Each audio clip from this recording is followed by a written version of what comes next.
Well, hey there. How you doing? Welcome to More Movies Weekly, number 40. It's 40%. Welcome to the podcast where we like to talk about all things movies, cinema, film related. My name's Greg Fisher. His name's David Roberts. And this week we're going to be talking about the brand new film, Scream.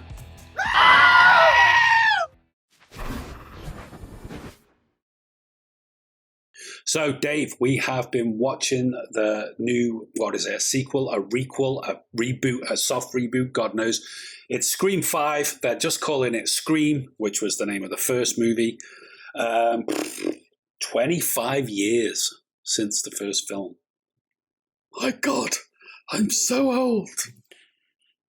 Yes, I remember the first one coming out. Did I love it when it came out? Not really. No, not really.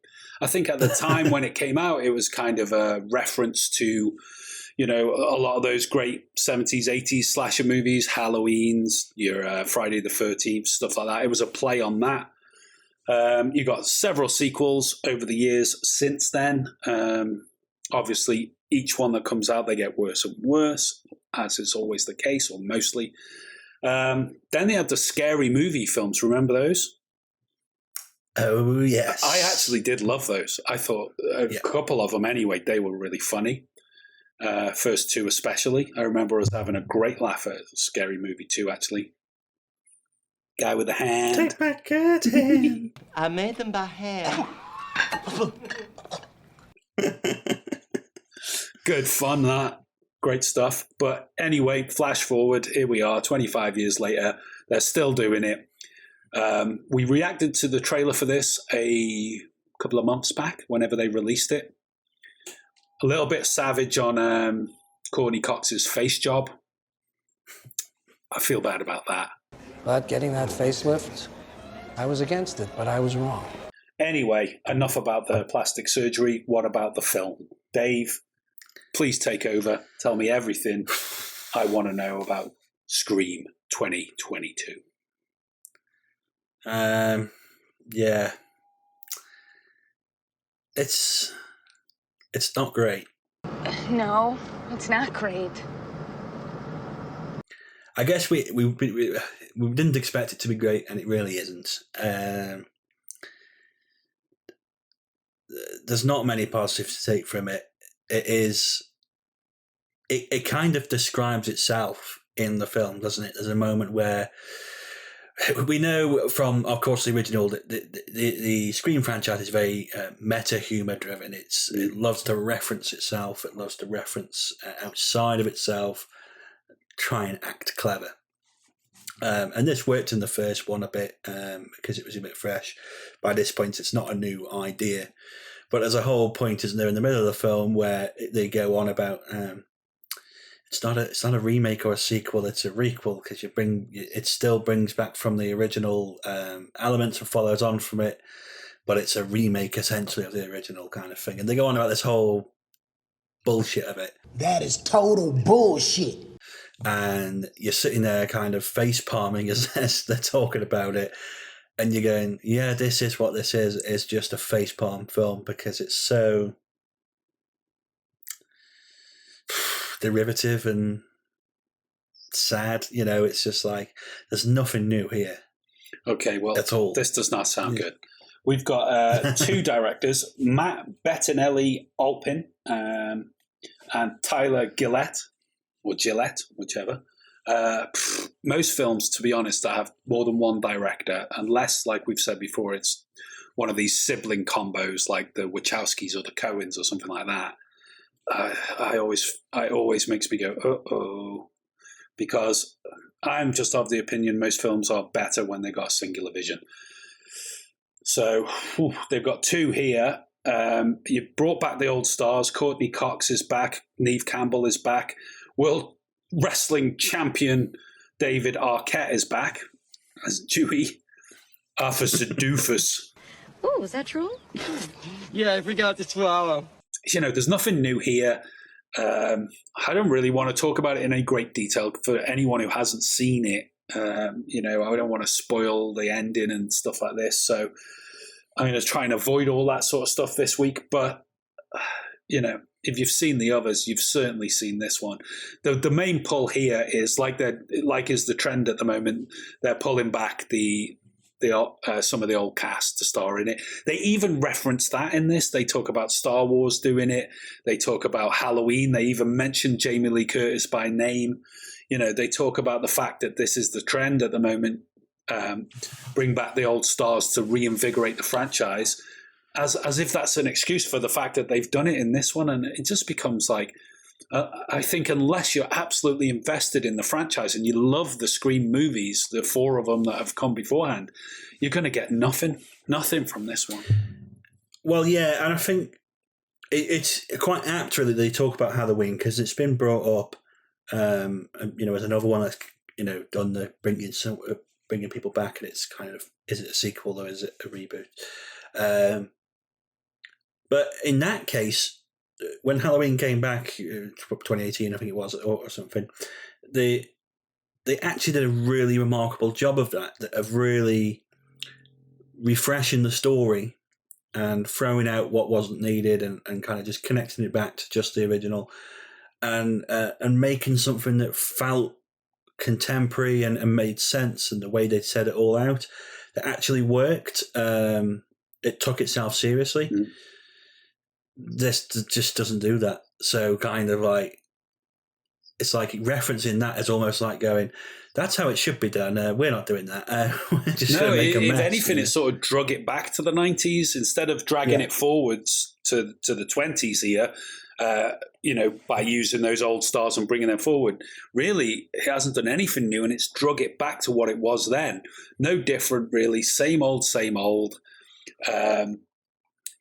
You know, the Ghostface Killer, I always found it was a bit laughable anyway. So by the time they used it in the scary movie films, you know, it seemed that was the right place for it. That's goofy mask and everything.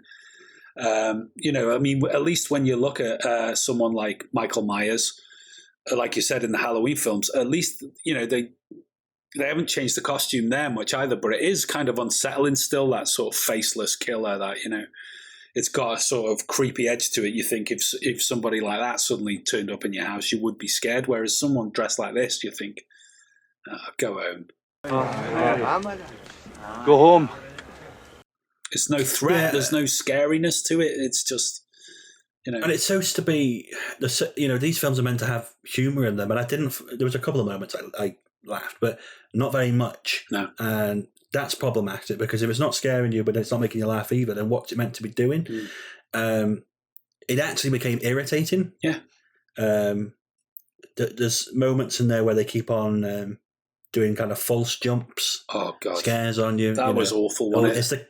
Is the killer behind the fridge? No, it's not. Is it behind the door? No, it's not. You know, and they do it about 5 times in a row within one scene in the kitchen. Yeah, and it's almost like they're trying to play with the audience and say, "Is it now? Oh, is it now? Oh, is it now?" It's like what you do with a small child or a dog, isn't it? It's like really irritating. Yeah, exactly. And it's like, do it once, okay. Do it twice. Do it 500 times. You're pissing me off now.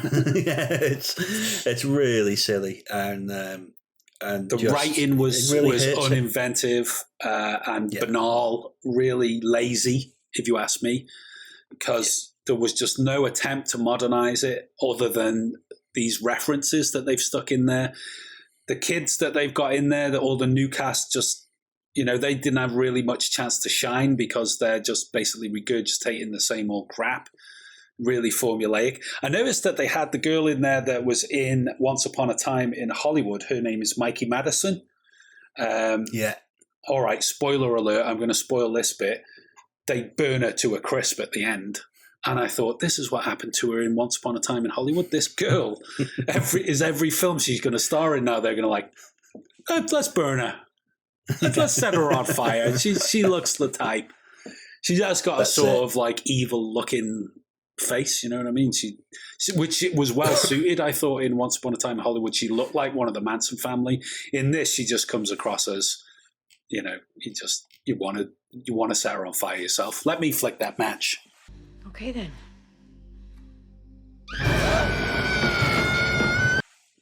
Yeah, I mean, there's people in there, like, for example, Mason Gooden's in there. Now he's from the Love Victor series, and he was in that Booksmart we watched last year. Mm-hmm. And he plays like kind of the jock kind of character really well. I think he's pretty good.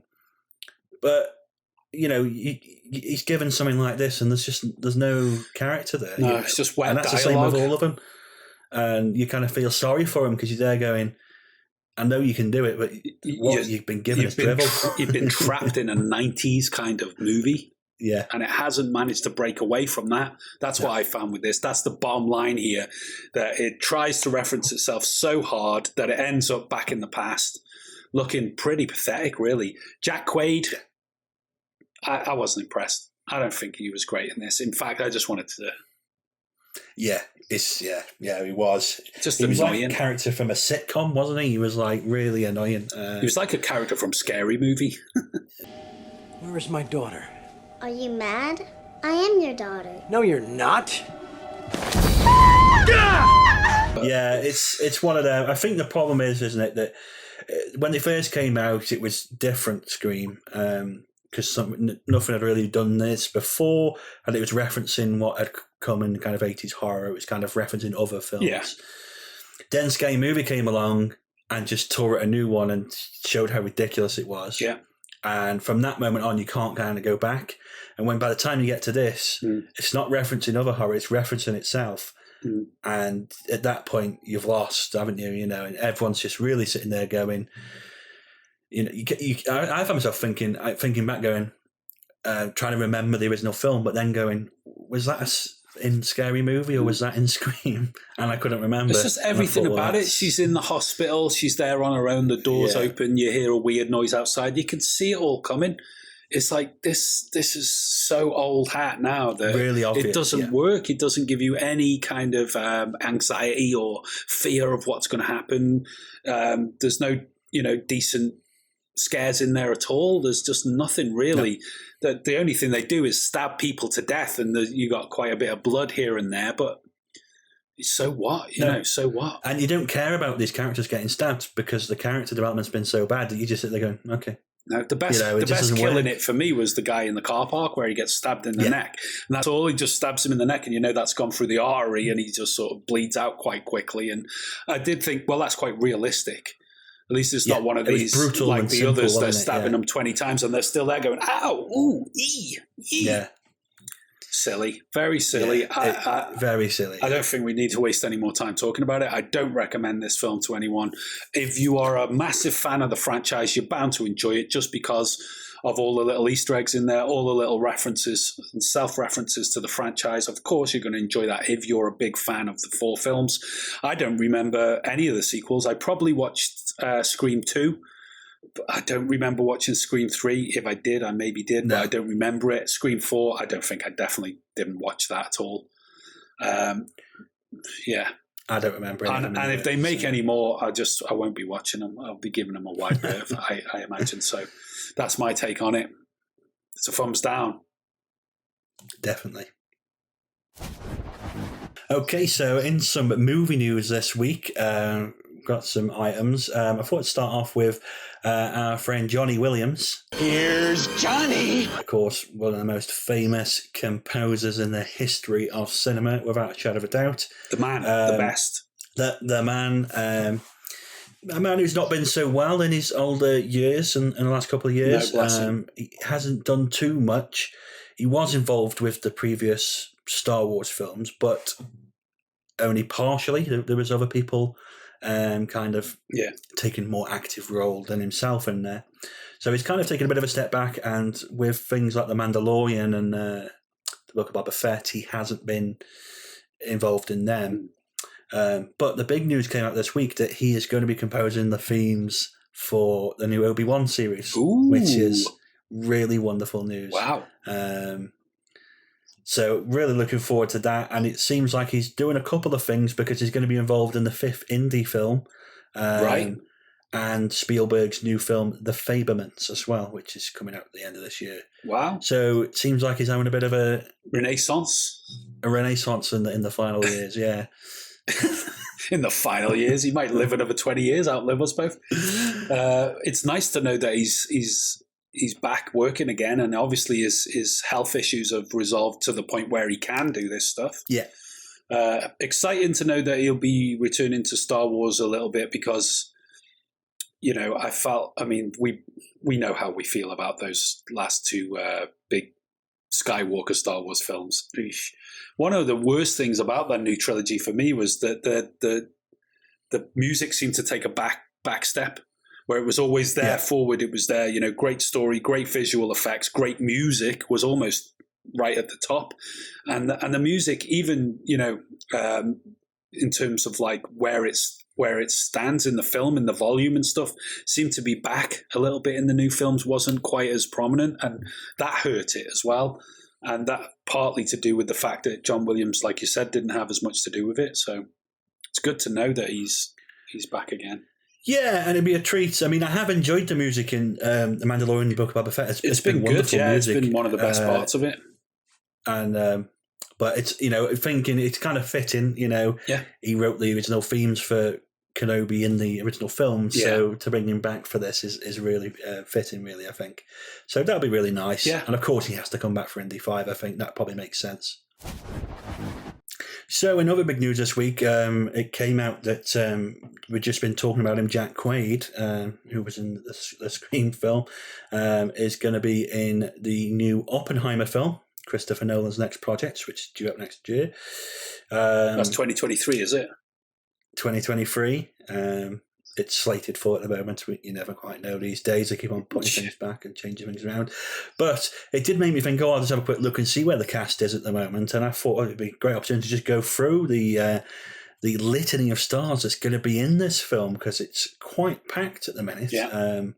I mean, we've got Jack Quaid joining. We know Cillian Murphy is going to be playing Oppenheimer. Yeah. He's worked with Nolan a few times there. He was in Inception. He was in the Batman films as the Scarecrow as well. So we got Matt Damon coming back. Of course, he was in Interstellar. Robert Downey Jr. is going to be in this one. We got Florence Pugh. Love her. She's amazing. Emily Blunt. She's good as well. Rami Malek is going to be in there. Josh Hartnett as well. Benny Safdie as well. Yeah. Which is an interesting one. He's doing more acting roles at the moment. That's pretty cool to see him. He was in Licorice Pizza, and he's in this, so he's like starring other stuff that him and his brother aren't directing as well. So that's cool. And we've also got Matthew Modine as during the cast as well. He was in The Dark Knight Rises, so he's worked with Nolan before. Yeah. What's interesting I find here is the ones who have worked with him before here are ones who played much lesser roles in those films, really. Mm-hmm. And it's a bit of a fresher cast for him. Yeah. No Michael Caine. No Michael Caine. You know, there's no like Christian Bale in here or anyone like that. No Leonardo DiCaprio. It's a little bit different, and it's a bit of a different film as well. So it's going to be a really interesting turn from Nolan, this one, I think. And it's shaping up as a big, interesting cast, I think. Yeah. Some nice young, fresh faces in there. Interesting to see Nolan do something that's based on historical fact again, like he did with Dunkirk. Because usually his films, you know, he does his own thing. Inception, him and his brother wrote it, didn't they? Or, you know, and he kind of does his own thing usually with films. But Dunkirk he did, as we said. Now he's taking on this as well, which is again roughly around that same time period. Maybe we're seeing like a sort of World War II trilogy from. That's it. He might do a trilogy of World War II films, which would be delightful. Yeah. We're going to have to, you know, talking a promotion for the film and a trailer and stuff, they're going to have to make it look quite exciting, because on paper it's just about the guy who made the atomic bomb. It's kind of like, might make a great documentary, but will it make a great big budget, you know, film that's going to be a great success for him? Because, you know, he is used to getting those huge box office returns with things like, even with Tenet and stuff like that. You know, Dunkirk, obviously people are going to go and see that because it's like a famous incident that happened within the war, is a great spectacle to be observed there. What he does with this to kind of equal that is going to be interesting to see. Yeah, it will be, because of course it's not like you're going to have loads of action sequences here. So it's going to be drama, a thick drama, isn't it? You know. That's very good, Joe. Very dramatic. So yeah, it's going to be interesting. I'm. Well, you're sold on it anyway because you love Nolan. I do, yeah. So but it'd be interesting what he does with it because it is a bit more of a challenge for his style. Yeah. Hopefully, it won't be a bomb.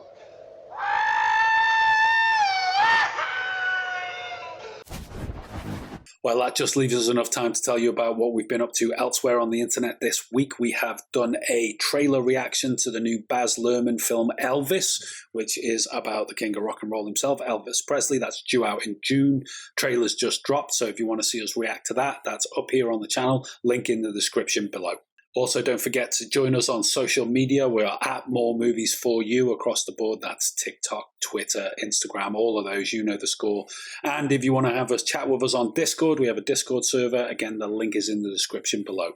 And if you want to listen to this podcast in audio-only format, maybe you want to listen to it while you're cooking in the kitchen or out for your jog, we're on all the major audio podcast platforms, Apple, Spotify, all of them. We've got a link down in the description down below to find all the links for that. Also, if you like what we're doing here at More Movies, you might want to support us. You can do that via Buy Me a Coffee, where you can make a donation, or you can sign up for one of the packages on our Patreon page. Both of those links are in the description below. Thank you very much for all the people that do support us on a regular basis. We really, really appreciate that. And there we go, Dave. That's another week wrapped up into the can. If you're joining us for the first time, thanks very much for watching. If you're a returning viewer, thanks very much again. It's great to see you. Leave us a comment. Let us know what you thought of the podcast below. And we hope to see you again on another More Movies Weekly. Don't forget, keep watching more movies. That's it for this video. Let us know your thoughts in the comments down below. And remember to like, share and subscribe right here on YouTube. For more film reviews and articles, check out our website, moremovies.co.uk. And join us on social media at More Movies For You. That's on Facebook, Twitter, Instagram, TikTok, all across the board. You know the score. If you enjoy what we do, please consider supporting us at buymeacoffee.com or join us on one of our packages on Patreon. The links are in the description down below. And for more filmtastic content, click one of the buttons on screen now.